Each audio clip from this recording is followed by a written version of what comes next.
Hello, Rama Puppudu. Hope all are in good health, feeling great, wonderful, having a happy and peaceful life.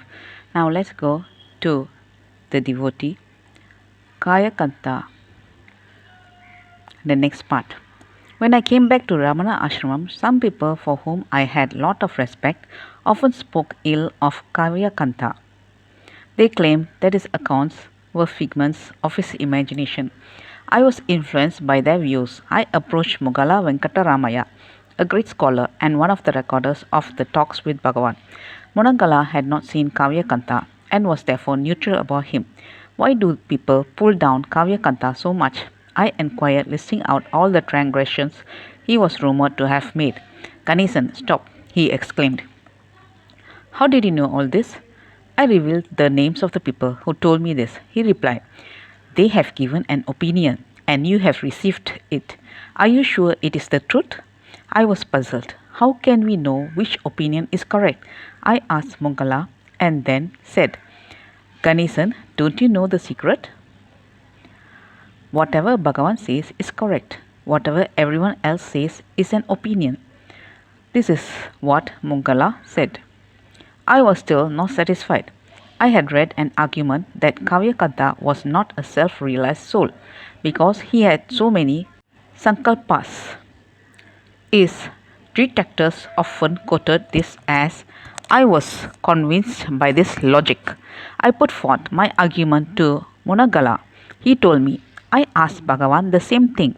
How come it is written in such and such a book that Kavyakanta was not self-realized? Bhagavan told me, that is not what I said, but what the recorder must have expected me to say.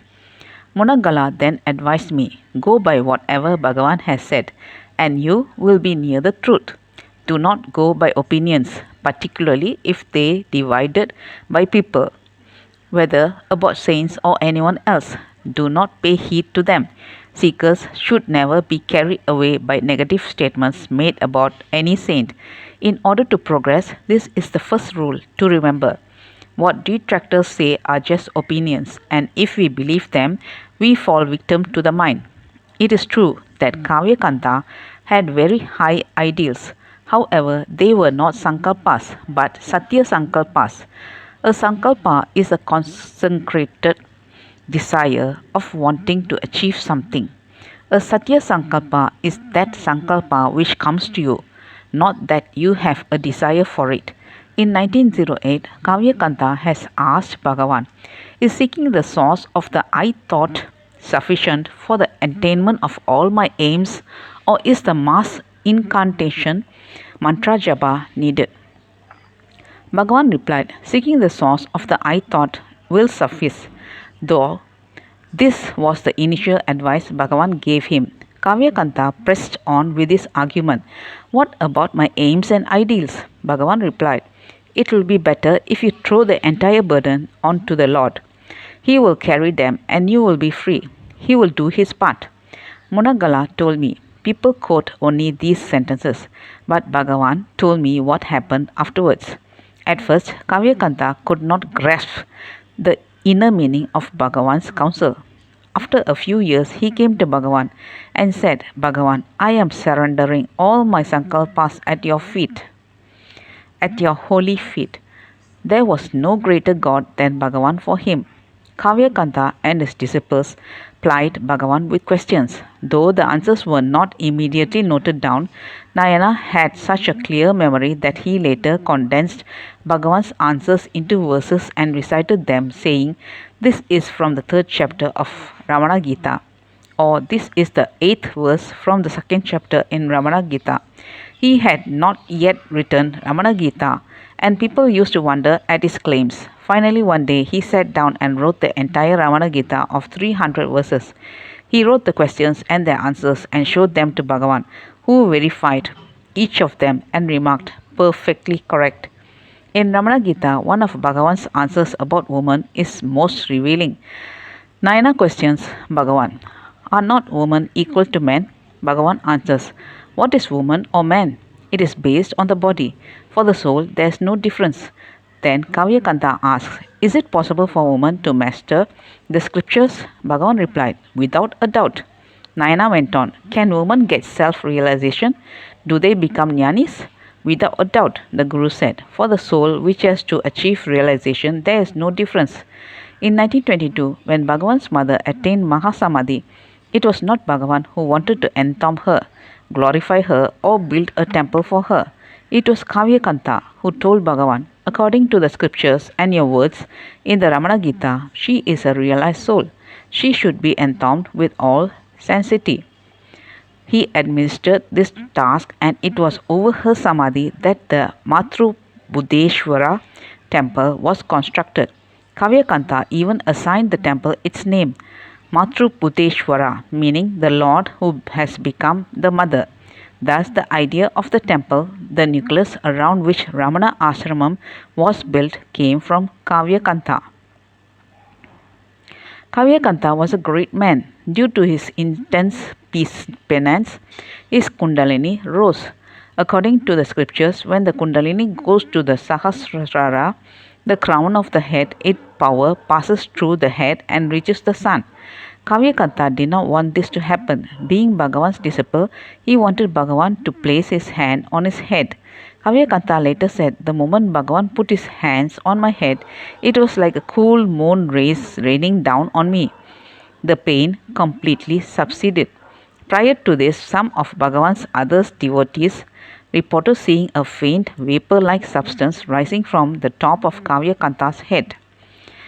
My teacher T.K. Sundaresa Iyer, Gunju Swami and Vishwanatha Swami experienced another incident involving Bhagavan's grace upon Nayana. At one time, while doing penance in a Ganesan temple in Trivottiur near Chennai, Kavyakanta felt he was unable to progress spiritually. He prayed to Bhagavan, help me, help me. In response, he felt Bhagavan appearing before him, putting his hand on him, releasing him from his spiritual stagnation and then disappearing. Kavyakanta immediately told his disciples about what happened. At about the same time in Kanda Ashramam, Bhagavan collaborated. I was lying down and all of a sudden my body started floating. I heard the word Tiruvottiur and walked down the main street. I saw a Ganesha temple and entered it. Then I was suddenly back at Kanda Ashramam. T.K. Sundaresa Iyer asked, how did this happen, Bhagavan? Bhagavan replied, it is the sankalpa of Nayana.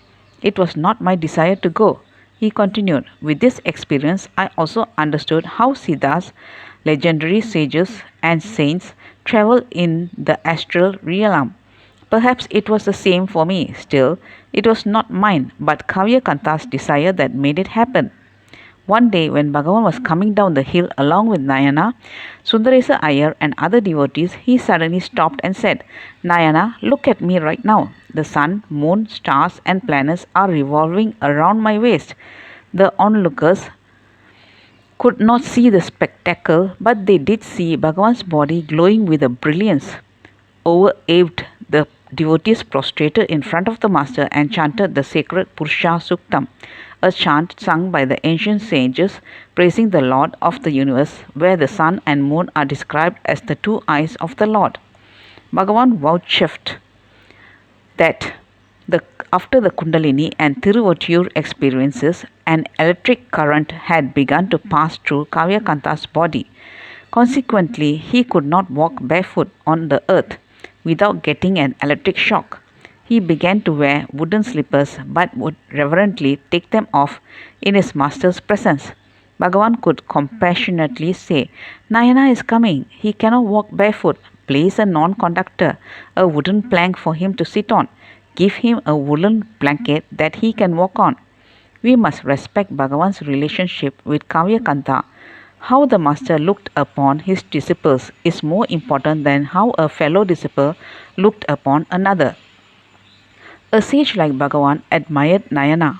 That is what seekers and devotees of Bhagavan should consider. Devotees of Bhagavan are indebted to Kavyakanta Ganapati Muni. Firstly, he was the one who gave the master his celebrated sacred name. Secondly, he was the first person who persuaded our master to start talking. Before him, Shiva Prakasham Pillai, Gambiram Sheshaya, and others assumed Bhagavan was in formal silence and received Bhagavan's answers only in writing.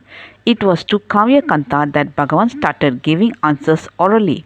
He was also the one who insisted that Bhagavan write a poem in Sanskrit in the Arya meter. Bhagavan replied that he knew very little of Sanskrit and its meters.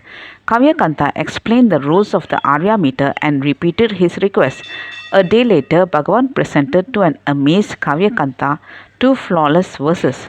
Then, on the following day, he presented 3 more.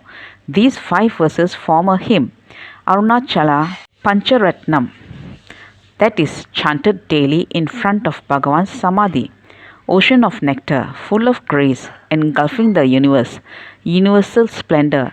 O Arunachala, the Supreme Self, be thou the sun and open the lotus of my heart in bliss. O Arunachala, in thee the picture of the universe is formed, has its stay and is dissolved. This is the sublime truth. Thou art the inner self who dances in the heart as I. I, heart is thy name, my Lord. He who turns inward with untroubled mind to search where the consciousness of I arises, realizes the self and rests in the Arunachala, like a river when it joins the ocean. Abandoning the outer world with mind and breath control to meditate on thee within, the yogi sees the light, O Arunachala, and finds his delight in thee. He who dedicates his mind to thee and sees thee always beholds the universe as thy figure. He who at all times glorifies thee and loves thee as none other than the self.